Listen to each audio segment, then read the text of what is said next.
शैतान फज्तनिबूहु लअल्लकुम तुफ्लिहून। ऐ मुसलमानों, आज कुल्ली तौर पर अल्लाह ताला ने तुम्हारे ऊपर शराब को, जुए को कुल्ली तौर पर तुम्हारे लिए हराम कर दिया है। आज के बाद शराब का एक कतरा और एक बूंद भी तुम नहीं पी सकते। शराब मुख्तलिफ मरहलों में बंद हुई। शुरू में अल्लाह के रसूल ने, लोगों ने बहुत कहा बंद कर दो, हराम कर दो। आपने कहा नहीं, लोग दिलदादा बने हैं, कैसे माने नहीं। कोई सहाबी नमाज पढ़ा रहे हैं और नमाज पढ़ाने की हालत में शराब के नशे में और कुरान की आयत गलत पढ़ रहे हैं। कुल या अय्युहल काफिरून ला अअबुदु मा ताबुदून की जगह वो पढ़ रहे हैं कुल या अय्युहल काफिरून नहनु नअबुदु मा ताबुदून।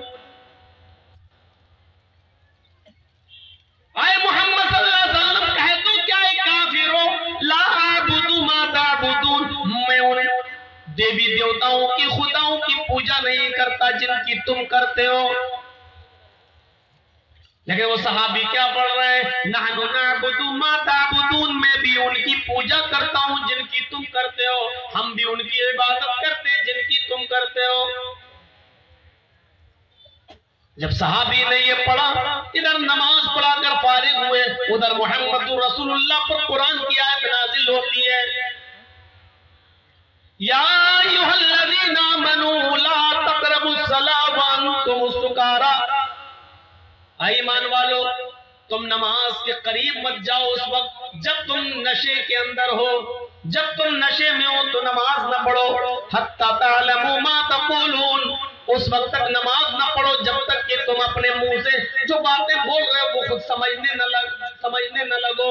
जब तुम मुंह से निकलने वाले जुमलों को समझ ही नहीं पा रहे हो तो नमाज क्यों पढ़ रहे हो? इसीलिए तो तुम कुरान की आयतें ही गलत पढ़ रहे हो। इसलिए अब शराब पीने के बाद नमाज के करीब मत जाना, जब नशे में हो तो नमाज मत पढ़ना, इसलिए कि तुम कुरान की आयतों को बदल दोगे, उल्टी सीधी आयतें पढ़ने लगोगे। हत्ता तालमू मा तक़ूलून, उस वक्त तक नमाज न पढ़ना जब तक कि तुम जो चीज बोल रहे हो उसको समझने न लगो, उसको जानने न लगो। कुरान की इस आयत ने साहबा को झंझोड़ दिया। या अल्लाह, क्या शराब पियो, नमाज का वक्त निकल जाए, नशे में मैं आ जाऊं और नमाज का वक्त निकल जाए? क्या ऐसा भी हो सकता है? क्या हमारे इतने बुरे दिन आ गए, क्या हम शराब पी लें और नमाज का वक्त हो जाए तो हमसे नमाज छूट जाए, जब हमारा नशा उतरे तब हम नमाज पढ़ने जाए? इससे बेहतर है कि नमाज पढ़ा जाए और शराब ही न पी जाए। इस आयत ने बहुत हद तक शराब को छुड़ा दिया, लेकिन इसके बावजूद शराब हराम नहीं हुई। फिर एक दौर आया, एक जश्न मनाया जा रहा था मदीने के अंदर, अंसार भी मौजूद थे और कुरैश ये मुहाजिरीन भी मौजूद थे। उसी जश्न में लोगों ने शराब पी और शराब पीने के बाद सहाबा नशे में आ गए, और जब नशे में आए तो कौमी असलियतें जोश में आ गई। कुरैशी कहते हम अफजल, अंसारी कहते हम अफजल। कुरैशी कहते छोड़ो, मोहम्मद रसूलुल्लाह हमारे दरमियान पैदा हुए इसलिए हमारी कौम सबसे अफजल। उधर अंसारी कहने लगे शराब के नशे में, अरे तुम भूखे आए थे, खाना हमने दिया, मक्के से नंगे आए थे, कपड़ा हमने दिया, तुम्हारे पास कुछ नहीं था, हमने दिया, हम अफजल हैं, हम तुमसे बड़े हैं, इसलिए कि हमने रहने के लिए तुम्हें ठिकाना दिया, खेती बाड़ी करने के लिए जमीन दी, हमने अपनी बेटियों की शादी तुमसे करके तुम्हारा घर बसाया, हम अफजल। इतने जोश में आए कि दोनों ने तलवारें निकाल ली। मोहम्मद रसूलुल्लाह सल्लल्लाहु अलैहि वसल्लम ने जब ये देखा तो आपको बहुत बुरा लगा कि हम जिस चीज को खत्म करने आए, इस शराब की वजह से लोग वही काम करने लगे, एक दूसरे के ऊपर अफजल बनना चाहते हैं, एक दूसरे के ऊपर बढ़ोतरी हासिल करना चाहते हैं। नजरें आसमान पे डाली, उधर से कुरान की आयत नाजिल हो जाती है, इन्नमल खमरु वल मैसिरु वल अंसाबु वल अज़लामु रिज्सुम मिन अमलि शैतान। आज पूरी तरीके से शराब को हराम करार दे दिया गया है और फरमाया गया है आज के बाद शराब का एक कतरा भी कोई नहीं पी सकता है। जो एक बूंद भी शराब की पिएगा वो हराम होगा। मेरे भाइयों 40 कोड़े मारे जाएंगे शराब पीने वाले के ऊपर। ये सजा भी मुतय्यन कर दी जनाबे मोहम्मद रसूलुल्लाह सल्लल्लाहु अलैहि वसल्लम ने। जब ये ऐलान होता है आज के बाद शराब हराम कर दी गई तो मदीने की गलियों में शराब ऐसे बहाई गई, घड़े और मटके तोड़े गए, ड्रम उलट दिए गए, बड़े बड़े बर्तनों में जो शराब भरी हुई थी उनको उड़ेल दिया गया। नालियों में शराब ऐसे बह रही थी जैसे कुर्बानी के मौके पर जब हम जानवरों को ज़िबा करते हैं तो उनका खून नालियों में बहता है, बल्कि नालियों से खून, नालियों से शराब बाहर आने लगी और सड़क तक भर शराब आ गई। यानी इतनी शराब बहाई गई कि नालियां पुरो गई और नालियों से वो शराब भरकर सड़क के ऊपर, रोड के ऊपर आने लगी। इंसाइक्लोपीडिया ब्रिटानिका के क्रिश्चियन राइटर ने थोड़ा सा गुलू किया और लिखा कि मदीने में ऐसा लग रहा था जैसे पानी का सैलाब आता है, बाढ़ आ जाती है, ऐसे ही शराब का सैलाब आ गया, शराब की बाढ़ आ गई। मेरे भाइयों दोनों हुक्मों में फर्क देखिए, एक तरफ सरकार बंद करती है शराब लेकिन फिर भी चोरी छुपे आ जाती है, और दूसरी तरफ हुक्म होता है कि आज के बाद शराब हराम, तो नालियों में बहाई जाती है और सड़कें भर जाती हैं शराब से। अब आप अंदाजा लगा सकते हैं इतनी जल्दी कौन सा हुक्मरान है जिसकी बात पर लब्बैक कहा गया हो सिवाय मोहम्मद रसूलुल्लाह सल्लल्लाहु अलैहि वसल्लम के। आज भी उनकी हुकूमत हम मुसलमानों के दिलों पर चल रही है और कयामत की सुबह तक चलती रहेगी इंशाअल्लाह। इदम जनाब शुरुतरा शंज़ तशविशियते, आए लोगों गौर से सुनो, नराशंस आएंगे, मोहम्मद आएंगे, इस तशविशियते उनका इतना नाम होगा, इतना नाम होगा कि पूरे विश्व में उनसे ज्यादा किसी का नाम नहीं लिया जाएगा। उनका इतना नाम होगा, इतना नाम होगा कि उनसे ज्यादा पूरे विश्व में किसी का नाम नहीं होगा। हकीकत है पूरे विश्व में मोहम्मद रसूलुल्लाह से ज्यादा किसका नाम लिया जा रहा है। अभी एक एग्जाम्पल दे दी, आइए वुजू बनाइए, बिस्मिल्लाह कहकर आप वुजू बनाना शुरू करेंगे। वुजू बनाने के बाद फारिग हो जाइए तो आप ये दुआ पढ़ेंगे और नबी का नाम लेंगे, अशहदु अल्ला इलाहा इल्लल्लाह व अशहदु अन्ना मुहम्मदन अब्दुहु व रसूल, मुहम्मदन नबी का नाम लेंगे। इधर आज़ान में अशहदु अन्ना मुहम्मदन रसूलुल्लाह कहेंगे और आज़ान ला इलाहा इल्लल्लाह पे खत्म हो जाएगी तो आज़ान के बाद की दुआ में आप मोहम्मद रसूलुल्लाह का नाम लेंगे। अल्लाहुम्मा रब्ब हाज़िहि दावति ताम्मा व सलातिल क़ाइमा आति मुहम्मदनिल वसीला, आति मुहम्मदनिल वसीला वल फजीला। मोहम्मद रसूलुल्लाह का नाम आप आ रहा है, देख लीजिए आप हर जगह नबी का नाम और इतना ज्यादा नाम लिया जा रहा है कि पूरे विश्व में मोहम्मद रसूलुल्लाह से ज्यादा किसी का नाम नहीं लिया जा रहा है। षष्टिम सहस्त्रा नबीतम चक्रम अरुष्मेधु ददमहे, षष्टिम 60, सहस्त्र 1000। मीनिंग देखिए एक एक चीज की, षष्टिम 60, सहस्त्र 1000, नबीतम 90, गौरम दुश्मन, अरुष्मेधु हिफाजत करेंगे, रक्षा करेंगे उसकी हम। षष्टिम सहस्त्र नबीतम चक्रम अरुष्मेधु ददमहे, हम उस कल्कि की, उस नराशंस की, उस मोहम्मद की 60,090 दुश्मनों से हिफाजत करेंगे। 60,000 90 दुश्मन किसके थे? ये किताब इनकी है और पढ़ रहे हैं हम।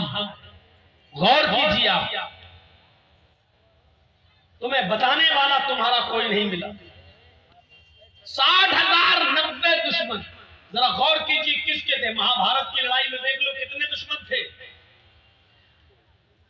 जब रावण सीता का अपहरण करता है और श्रीलंका ले जाता है, उस वक्त जो युद्ध हुआ उसमें कितने लोग थे। एक एक चीज पर गौर कर लीजिए। और आइए हम दिखाते हैं 60,090 दुश्मन। जंगे खंदक में 10,000 काफिरों का लश्कर जो मोहम्मद रसूलुल्लाह को मारना चाहता था। और गिनते रहिएगा, 10,000 जंगे खंदक में, जंगे खैबर में 10,000 जो नबी अकरम को नुकसान पहुंचाना चाहते थे दुश्मन। कितने हुए? 10 खंदक में और 10 खैबर में, 20। 40,000 रूमियों का लश्कर जो मदीना में घुसकर मदीना की ईंट से ईंट बजाना चाहता था। और मोहम्मद रसूलुल्लाह 3,000 का लश्कर लेकर जब निकले तो आपने उनके दांत खट्टे कर दिए। ये 3,000 का लश्कर 40,000 रूमियों को भागने पर मजबूर कर देता है। 40,000 और उधर 20,000, कितने हुए? 60,000। ग़ज़वा तबूक में अल्लाह के रसूल सल्लल्लाहु अलैहि वसल्लम ने जिन लोगों को निकलने के लिए हुक्म दिया था उनकी तादाद थी 80। वो यहूदी थे जो इस शर्त पर रह रहे थे मदीना में कि अगर हम पर हमला होगा तो मोहम्मद रसूलुल्लाह मदद करेंगे, और मोहम्मद रसूलुल्लाह पर हमला होगा तो हम यहूदी मदद करेंगे। उनकी तादाद कितनी थी? 80। और 13 वो मुनाफिक थे, 13 वो मुसलमान थे जो जंग में किसी न किसी बहाने के लिए, बहाने के तहत नहीं जा पाए ग़ज़वे तबूक में। तो 80 और 13 कितने हुए? 93। 80 और 13 93। लेकिन इन 93 लोगों में 80 तो यहूदी थे, इनसे तो कोई मतलब ही नहीं। 13 मुसलमान थे, लेकिन इनमें 10 लोग का झूठ पकड़ा गया जिनको माफ नहीं किया गया। 10 और 3 वो थे जिनकी तौबा अल्लाह रब्बुल आलमीन ने कबूल कर ली। उनमें काब इब्न मालिक रज़ी अल्लाह तआला अन्हु जैसी शख्सियतें शामिल हैं जो ग़ज़वा तबूक में शामिल नहीं हो सके, लेकिन अल्लाह के रसूल को सच बता दिया कि ये वजह थी। अल्लाह के नबी ने इनका बाइकाट किया। फिर उनसे कहा बीवी को छोड़ो, उन्होंने बीवी को भी घर भेज दिया। 50 दिन तक परेशान रहे। अल्लाह के नबी ने फिर कहा तुम मस्जिद भी नहीं आ सकते हो, उन्होंने मस्जिद में भी आना मना किया, लेकिन अपने घर से तौबा करते रहे, गिड़गिड़ाते रहे। और 50 दिन के बाद अल्लाह ताला ने कहा इन 3 लोगों की तौबा को अल्लाह ने कबूल कर लिया है, जाओ उनको मस्जिद में आने की इजाजत दो। तो 13 में 10 लोगों की तौबा कबूल नहीं हुई और 3 लोगों की तौबा कबूल हुई। तो 13 में से 3 निकाल देंगे जिनकी तौबा कबूल हुई, तो फिर कितने बचे? 10। और 80 मुनाफिक, 80 काफिर यहूदी, तो 80 और 10 90। 3 की तौबा कबूल हो गई, 3 को हटा दीजिए, तो ये 90। और उधर कितने हो चुके थे? 60,000। 60,090 ये गिनती जो वेदों में बताई गई है, जो अथर्व वेद के अंदर बताई गई है, ये गिनती ना महाभारत में फिट होती है ना किसी और जन्म में फिट होती है। ये गिनती टोटल के 60,090 शत्रु, 60,090 दुश्मन सिर्फ मोहम्मद रसूलुल्लाह सल्लल्लाहु अलैहि वसल्लम के थे, जिनसे अल्लाह रब्बुल आलमीन ने मोहम्मद रसूलुल्लाह की हिफाजत करवाई। समझ में आ रहा ना? इससे ज्यादा स्पष्ट वेद का मंत्र आपको नहीं मिलेगा। षष्टिं सहस्त्रा नवीतम चतौरम अरुष्मेधुदद्महे। हम उस कल्कि को, उस नराशंस को, उस मोहम्मद को, उस अंतिम महर्षि को 60,090 शत्रु से, दुश्मनों से हम उसकी हिफाजत करेंगे। 60,090 दुश्मनों से हम उसकी रक्षा करेंगे। ये गिनती किसकी थी? मोहम्मद रसूलुल्लाह दुश्मनों। और इसके बाद वाला मंत्र द्वादश इदम जनौ श्रुत्वनराशंसिस्तश्विष्यते षष्टिं सहस्त्रनवीतं च कौरमरुष्मेधुदद्महे। ओस्ट्रा, ये दूसरा मंत्र, अथर्ववेद कांड 20 सूक्त नंबर 127 का मंत्र नंबर 1 हो चुका। मंत्र नंबर 2, ओस्ट्रायस्य परवाहिरो बधूमन्तो द्युदशा, वो रेगिस्तान में ऊंट की सवारी करेगा। पहली चीज, इस जमान कहां पैदा होगा? रेगिस्तान में। देखिए अरब रेगिस्तानी इलाका है, तो आखिरी नबी कहां आएगा? रेगिस्तान में। जिसको उठ के जाना हो वो अभी चला जाए, बाद में हम नहीं जाने देंगे, चाहे यही पेशाब करना पड़े। डिस्टर्ब मत करिएगा, आगे से उठते, जिसको जाना हो अभी निकल जाओ। ओस्ट्रायस्य परवाहिरो, वो रेगिस्तान के अंदर पैदा होगा और उसकी प्रिय सवारी, उसकी प्यारी सवारी ऊंटनी होगी। अरब के अंदर प्यारी सवारी क्या थी उस जमाने में?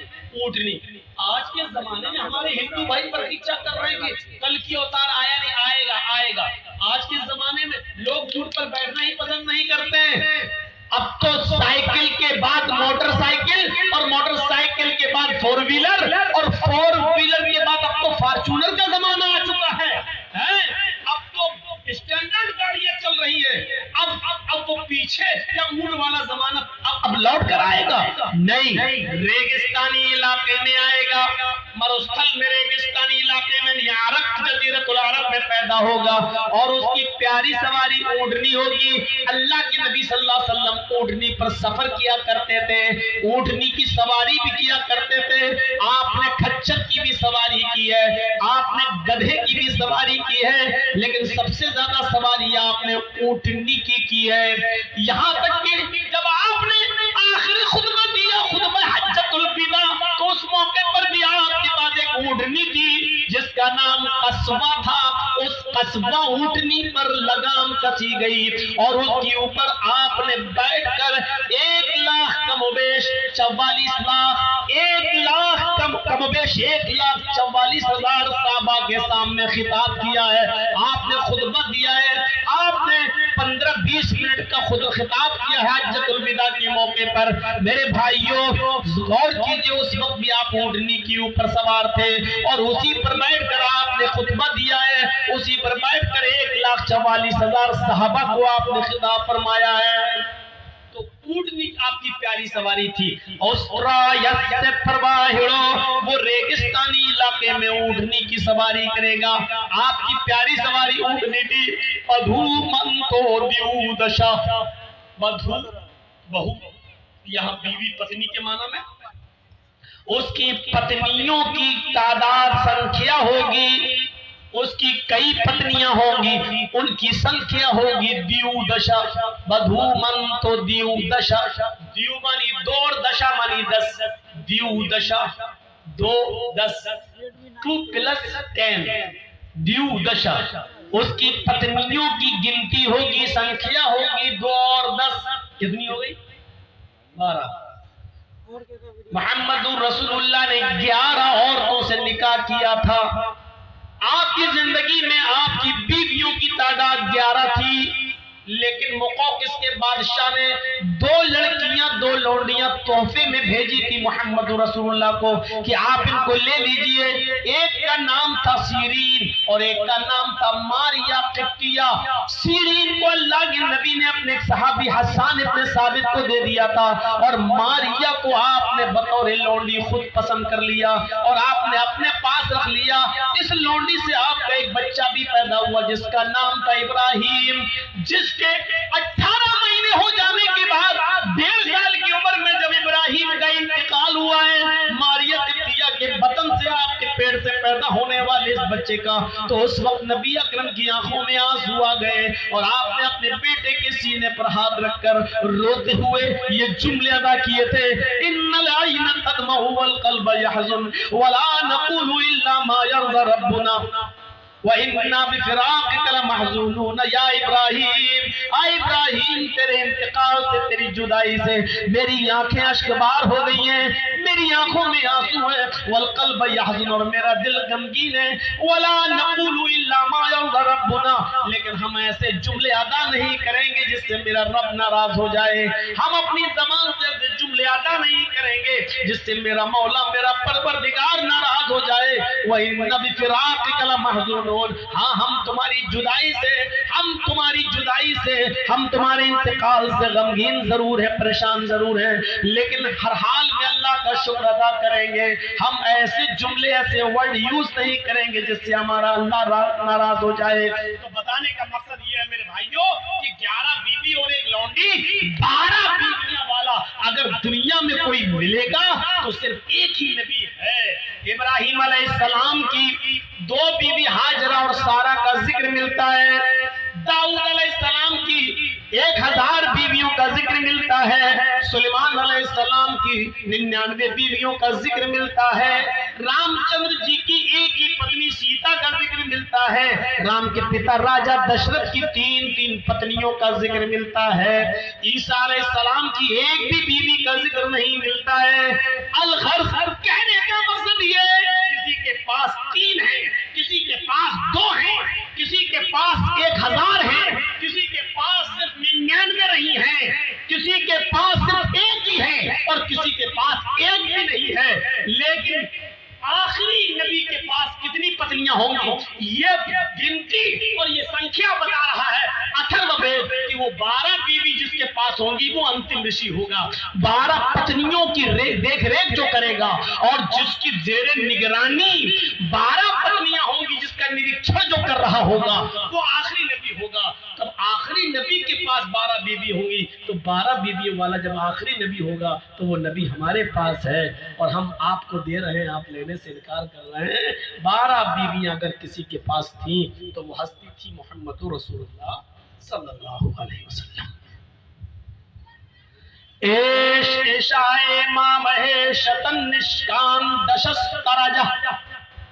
तीसरा मंत्र देखिए, अथर्ववेद के कांड 20 सूक्त 127 का मंत्र नंबर 3। एशाए मामहे, ईश्वर देगा मामा मोहम्मद को, ईश्वर देगा मामा ऋषि को मोहम्मद को शतन निष्कान, शत मानी 100, निष्कान मानी सिक्के, 100 सोने के सिक्के ईश्वर अल्लाह देगा मामा को मोहम्मद को 100 सोने के सिक्के। शतन निष्कान दशस तराजा, 10 तराजा 10 हार, शतन निष्कान 100 सोने के सिक्के, 10 तराजा 10 हार। त्रीड़ी शतान वर्तान, त्रीड़ी 3 शत 100, त्रीड़ी शतान, त्रीड़ी शत 300 वर्तान घोड़े, 300 घोड़े, 10 तरज और सहस्त्रा 10 गौनामा, सहस्त्रा मानी 1000, 10 मानी 10, सहस्त्रा 10,000 गौ गाय। आप तर्जुमा सुनिए पूरे मंत्र का। ईश्वर मामा ऋषि को मोहम्मद को 100 सोने के सिक्के देगा, 10 हार देगा, 300 घोड़े देगा और 10,000 गाय देगा। मोहम्मद रसूलुल्लाह के पास तो 100 सोने के सिक्के नहीं थे, 10 हार भी नहीं थे, 300 घोड़े भी नहीं थे, 10,000 गाय भी नहीं थी, कोई एक चीज नहीं थी। लेकिन यहाँ पर्यायवाची शब्द यूज हुआ है। मुराद 100 सोने के सिक्के देगा। सोना इतना कीमती होता है कि लोग उसको हिफाजत से रखते हैं। हमारी बीवी सोना हिफाजत से रखती है, आपकी बीवी सोना हिफाजत से रखती है, लेकिन आपका बच्चा नीट पास नहीं कर सका, लेकिन प्राइवेट मेडिकल में उसका एडमिशन होना है, लेकिन वहां 50 लाख रुपए लग रहे हैं। ऐसे मौके पर आपकी माँ, आपकी बीवी 50 लाख रुपए का सोना बेच देगी और अपने बच्चे की पढ़ाई के लिए वो पैसा वहां लगा देगी। यानी सोने से भी ज्यादा कीमती चीज इल्म है। इल्म के लिए सोना बेचा जा सकता है। अल्लाह मोहम्मद को 100 सोने के सिक्के देगा, यानी ऐसे 100 सहाबा देगा जो बड़े कीमती होंगे, इल्म हासिल करने वाले होंगे, यानी असहाबे सुफ़ा, जिनको अल्लाह के नबी मस्जिद नबी के बाहर चबूतरे पर पढ़ाया करते थे। और इन 100 सहाबा कुर्रा को तबलीग के लिए आपने भेजा था किसी काफिर की बस्ती में उन लोगों की दावत पर, लेकिन उन लोगों ने धोखा देकर बुलाया और पहाड़ी के दामन में छिपे थे। जब ये 70 सहाबा उस पहाड़ी के पास से गुजर रहे थे, 70 सहाबा को शहीद कर दिया गया, इनको कत्ल कर दिया गया।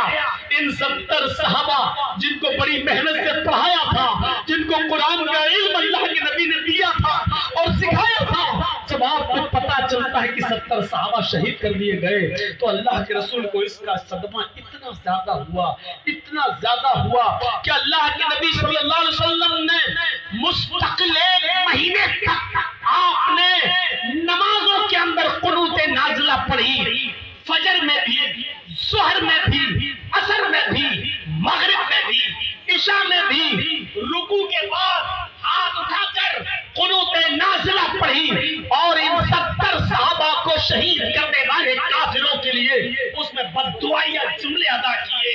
शत्तुब शमलहुम दम्मिर दियारहुम फर्रिक जमाअहुम जैसे जुमले इस कुनूत नाज़िला में इस्तेमाल किए गए। अल्लाह इनके दिलों में कदूरत पैदा कर दे, इनके दिलों को तोड़ दे, अल्लाह इनको बर्बाद कर दे, अल्लाह इनको तहस-तहस कर दे, अल्लाह इनकी जमातों में तफरीक और इफ्तिराक पैदा करके इनको मिटा दे। जिन्होंने हमारे 70 सहाबा को मिटाया, एक नहीं, 2 नमाजों में नहीं, 5 नमाजों में नहीं, 1 दिन नहीं, 2 दिन नहीं, बल्कि पूरा 1 महीने तक अल्लाह के रसूल ने इन 70 सहाबा को बद्दुआ मारने वाले और शहीद करने वालों को अल्लाह के रसूल ने बद्दुआ दी है और नमाजों के बाद कुनूत नाज़िला में बद्दुआ दी है और उनकी बर्बादी की दुआ की है अल्लाह के नबी सल्लल्लाहु अलैहि वसल्लम ने। इससे पता चलता है कि एक इल्म वाले इंसान को मारना, उसको कत्ल करना कितना बड़ा जुर्म है कि अल्लाह के रसूल ने कभी किसी के लिए बद्दुआ न की हो,